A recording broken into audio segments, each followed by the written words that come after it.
seems like something that would be a joke to check, but the windshield washer fluid, it actually, there's a float or something in there.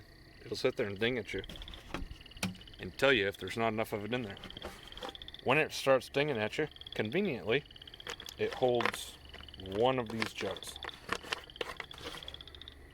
So, alright. Stop dinging at me.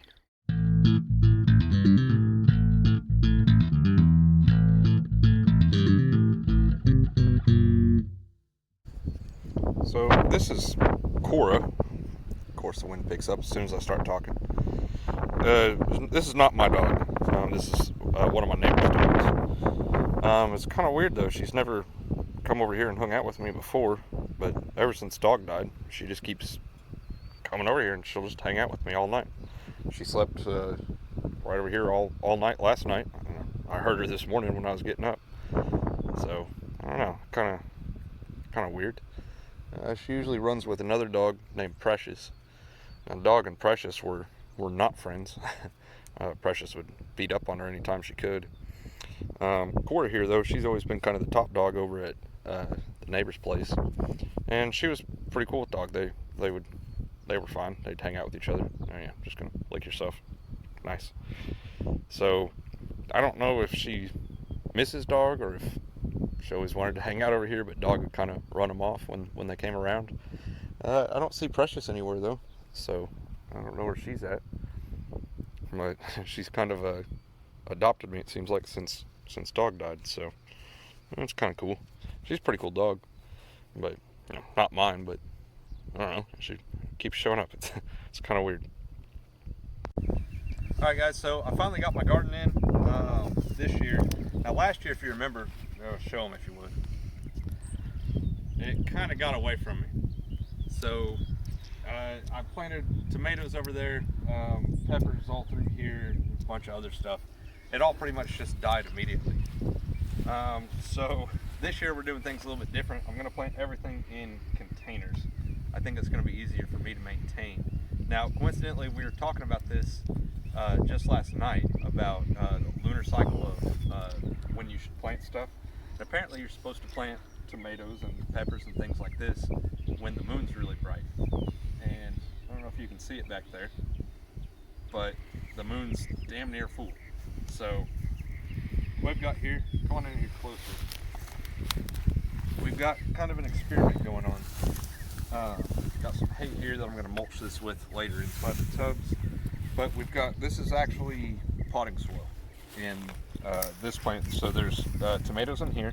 So this planter, this is actual like store-bought potting soil. And I've got peppers over there. We're going to talk about them in a minute. And then what we did is we bought vermiculite. My neighbor hooked me up with this. So that's this kind of white granular stuff that's in there.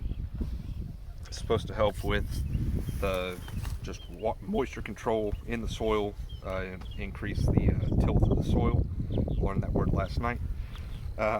So we're going to do an experiment. We've got, I think, these two types of tomato plants. These are early girls, and we have some more of them through here. And we also have big boys and Nepals. So these are all tomatoes. I put a little blank here so that I can put T-posts in the middle of here, stretch a piece of wire across here, and then as the plants grow. And my understanding is that these are indeterminates, which means that they're just going to keep growing and get as big as we let them, basically. And so as they grow, they'll grow up around that wire, and I'll be able to tie them off to the wire instead of using cages like a lot of people do. So I think that'll be a little bit better solution. I've got one more empty tub over here, and my neighbor has started some Sun Gold tomatoes, which is kind of like a cherry tomato, but a little bit different. It's supposed to be really good. They're smaller, so we'll put some of them in there later when they're ready. So yeah, I got a line of tomatoes here. Let's come look at these pictures. So these came from a lady that my dad works with, actually. So right here we have a red ghost pepper. We've got a death spiral pepper, mammoth jalapeno, And then in this tub, we've got right here, this little guy. That's a Carolina Reaper.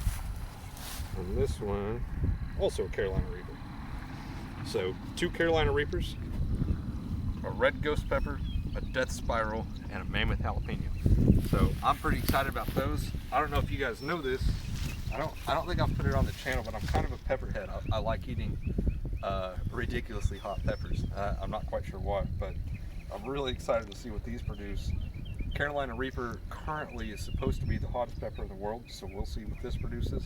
I ate one of these at work a while back. I didn't film it, and it was hot. This death spiral here, I'm really curious to see it, but technically on the Scoville scale, it's not supposed to be quite as hot as the Reaper. But the Reaper, the one that I ate anyway, took about maybe 30 seconds before it really got hot. That death spiral, supposedly as soon as you bite into it, it's gonna light me up. So I'm excited. I'll bring you guys along for that whenever the time comes. And then over there, I've still got, that's actually oregano that came back from last year. So I'll get some more herbs or something to put in there. But garden's finally started, so hopefully doing things in containers. I'm hoping I'll have better luck. So anyway, we'll see how it goes. Alrighty, so my pepper plants they're getting sunburned. This one's the worst. Now this one had a really bad leaf right there. We pinched it off, and this one had one right there that we pinched off as well. So what we think is going on is that these came straight out of a greenhouse, which as far as I know they did, and so they didn't have any chance to get acclimated to just being in direct full sunlight. So we're going to put something called row cover over there, over the top of them. It's this stuff. It's just a really thin, light permeable kind of fabric, and water will go right through it and stuff. So it's a lot of layers, but it's super thin. We'll just put that over there, and that'll give them just a little bit of shade to mellow the sun out so that they do a little bit better. But they should be fine, and especially after we cover them. And it's supposed to be rainy. It's been overcast all day today, so that helps. And it's supposed to be rainy for the next couple days. So anyway, put some row cover on there, and then I'll show you what that looks like.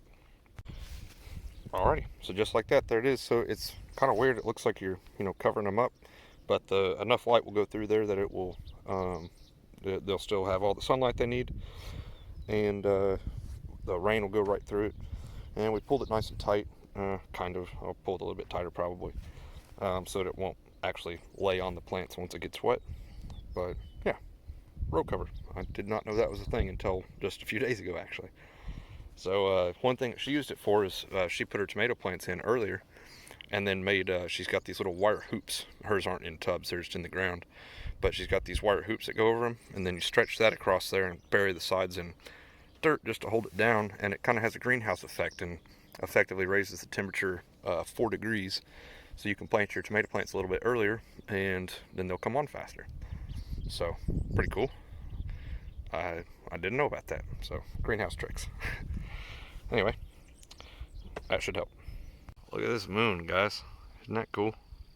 Still daylight out. Anyway, out here with the cows. I do this all the time. I don't show it all the time. I think it gets redundant, but all the time what we do is we just run a line of feed out here, and I come through here and count them.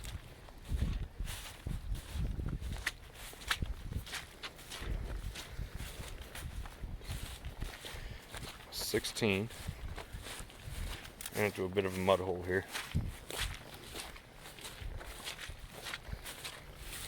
20, still in the mud hole. 2 inches of rain we got in one night. What did I say? 20, 21, 2, 3, 4, 5, 6, 7, 8, 9, 30. 1, 2, 3, 4, 5, 6, 7, 37. That's the numbers we're looking for. So, happened to be hanging out with my neighbor. She's the one that just recorded the garden video for me. Well, hopefully the wind wasn't too bad on that video and you guys get to see that. But yeah, come out here, walk around with them, check them out, see how they're doing. Look for any signs of hoof rot or pink eye or anything weird like that, and just generally look at them, their condition. 21 there, she's looking pretty good.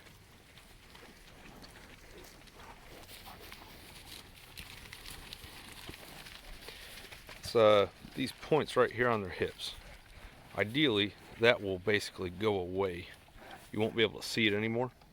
They'll just be smooth right across their back there when they're in good shape to breed back. They got another month or so before I put bulls on them, and they are cycling. And they're, you can tell, we won't be able to see it right now because they're all busy eating, but when they're in the middle of their cycle, when they're in heat, the other cows will actually mount them, which is kind of interesting. But they'll know that they're in heat, and so they'll mount them and let you know. And sometimes, you know, like if number 42 here mounted number 43, and then number 43 turn around and mount number 42, that's because they're both in heat. When you see that, if you happen to see it, you know, whatever, if you're actually working cows, or, well, if you're working cows, you probably already know, but if you happen to see cows mounting other cows just out in the field, the one that's getting mounted is the one that's in heat. She's ready to get bred, ready and waiting. And sometimes the one that mounts her is also ready, but they're just horny and ready to get pregnant. Isn't that right, 13? Now, out of all the calves that I have this year, and this year has been weird for me. Just the timing and everything was weird with me buying the place. So I've still got calves that normally I won't have at this time of the year. Well, I won't have these calves this time of year, and they'll be calving right now, which is where my neighbor's at. Out of all of them, though, best looking calf I have belongs to her. This girl right there. Brahman, mostly. Got a white face on her. She's not all Brahman. She's got something else in there. But, man, she made a great looking calf. Isn't that right? 37. He's fun too. He'll let me scratch his ears when I go out to feed him. Number 19 here. Man, she looks good. Look how fat she is. She about looks like she's pregnant. She's not, though. Yeah. 37, though. Best looking calf on the place. So, I don't know. Maybe I'll get some more Brahmins. I sure like what she did first time around. So, alright. Anyway, everything looks normal. Sun's going down. Just another day in the life. Still miss dog. But, you know, it is what it is. Isn't that right, 33? Oh, 43 came over to push her out the way. They do that. So, this Thursday, there's a sale on Friday. So this Thursday, we'll load up, I think I've got about 15 of these guys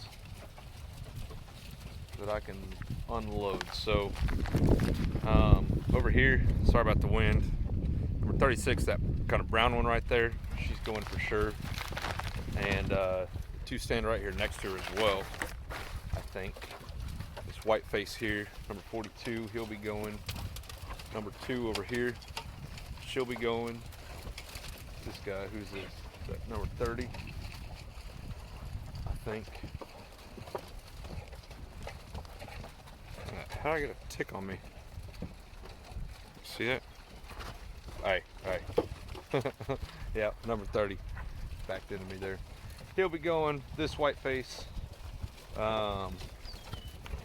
37, 43, and whoever's standing behind him. they're going to be going as well. So that's going to be good. We're going to get them out of here. 26. Number 2, you're going to town. You, sir, number 34. All going to town. So this is going to be good. It's going to get them out of here. It's going to decrease the pressure on the grass. It's going to reduce the amount of feed that I need to give them. And I'm out of hay again. They've all been getting hay. Oh, look at this bird. It's pretty. Oh, there it goes. I don't know what that is. Anyway, be good to get them out of here and get a nice check out of it as well. So, yeah. I gotta get some of these guys out of here though. Killing me to feed them all out. A lot of them are looking good. Some of them are still on the small side. This guy right here, see his butt, he's still pretty scrawny. Once I get them out of here though, I can keep pouring the feed to the ones that are left, number 22. And we'll get them in shape and get them big enough and ready to go, hopefully in another couple weeks, and get all of them out of here. We're gonna let this pasture recover. I got a bunch of these yellow flowers growing up in the pasture out here. That's a sure enough sign of overgrazing. So not a lot I can do about it right now though, because I've still got all these dang calves. So yeah, we're gonna get them out of here though this week, the end of this week. So they got a few more days left with me. Because their forage isn't very good, I've got to feed them quite a bit to keep them growing, to keep them taking off, and keep them in shape. So yeah, it'll be good to get rid of them and get them out of here, turn them back into money. And that's what this is all about at the end of the day, is getting these guys taken to town. Quite a bit of a spread. I mean, you can see these two butts right here. That's 37 and 36, ironically, consecutive numbers. Steer calf, heifer calf. So there's some of my better looking ones. This is the one that's mom's Brahmin, number 37 right there. Made a great looking calf. He looks awesome. He's really cool too. He'll let me kind of scratch his head whenever I come out here to feed him. So he's kind of fun. But look at thinking about getting more of his mom out here. She's just done great. I have never had to treat that calf with any I'm gonna follow me now. Never had to treat him with any kind of antibiotics, or I've never had anything wrong with him, and the same for her. Never had to treat her for pink eye or anything for that matter. So really happy with that. Really happy with the way she turned out and with the way he turned out. So yeah, let's get more of them. All right, so last year this whole piece of the pasture was covered in sumac trees and brush and just all kinds of garbage. I mean, all of this, all through here. You can go back and find those videos I was pointing out, especially over there. So I sprayed all this with a Grazon Remedy mixture. I let it sit for, I think, a week, maybe a week and a half, and we mowed it all. My neighbor who's out here with me, she mowed this all down. Look at it this year. This is 1 year improvement. It's pretty cool. You know, so I've still got some areas like this that, you know, there's a bunch of trees that, I don't know, I don't necessarily love them, but at the same time, they're not harboring anything in there that I don't like. There's not brush growing up in there. There's not green briars, roses. I don't see any of that in there. It's just trees. And the cows have no problem with that. They'll navigate inside of those trees. No problem with it at all. We got rid of all the brush. We got rid of all the briars. 1 year, one application of a selective herbicide. And now I've got really good looking fescue growing all up in here. Now it's about time to move them. And we were just talking about that. They've got on all of this place that they're on here, maybe a week left. So I've got to get them off of here. Trouble is, this is the rainy season, and this happened last year. I've kind of got myself in the same situation, so I guess I'm a slow learner. But I can't get them across the creek right now. So as soon as I can, though, they're going to go back across. They're going to go to some other pasture. But just look at the improvement, though. 1 year, one application of pesticide, herbicide that is. 1 year of running cows on the place. There's no goats, no sheep, anything like that at this point. In the future, it's something I want to do, but to help with these kind of wooded areas here, that's like a finger of the creek right there. And so it's, even if I clear out all the little trees, it's hard to get in there to mow it, because it's just a mud hole all year round basically. All the drainage just flows right through there. So that's all right. I can leave it as it is for now. You get goats and stuff like that, and that type of stuff though, they'll eat down all the brush and stuff that's in there. They'll just kind of help you take care of it. But without being able to do that, one application of pesticide, running cows on it for 1 year. All of this that we're looking at was probably 6-7 feet tall, mostly green briars and sumac trees. It's all gone. Pretty cool. I don't know. I like watching it. This is such an improvement over last spring. And that's one mowing, one spraying, and animals. Look at them. They have no problem with those trees. Walk right through them. Here they come over here to check us out. So, I think I'm going to keep doing what I'm doing. Keep improving pasture. And it doesn't take a whole lot. It takes a lot of time. Not a lot of input though. Make some big changes pretty quickly. Daggum. 4 inches of rain since last night. That's pretty wild. It's actually come down quite a bit. Still flowing over the road there. So it's all the way back up to back here. Huh. My neighbor sent me a picture earlier today. I'll show you guys that right now.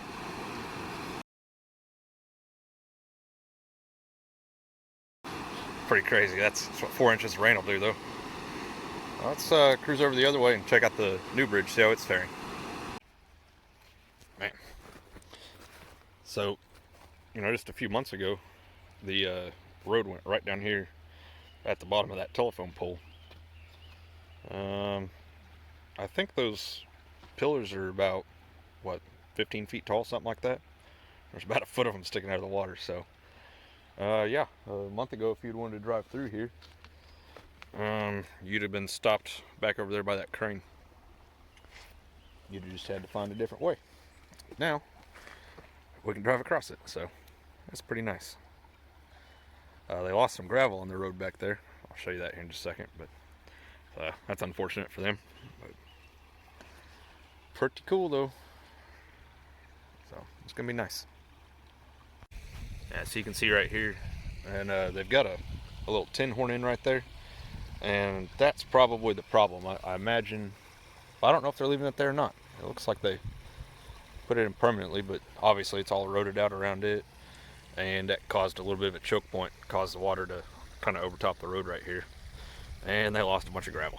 It's all in the ditch, so that sucks. I wonder if they're gonna leave that tin horn like that, and might have done that so this guy can get out here on this field if he needs to. Here comes more rain. All right. Hey, thanks for watching, guys, and see you guys next time. Crazy amount of water out here.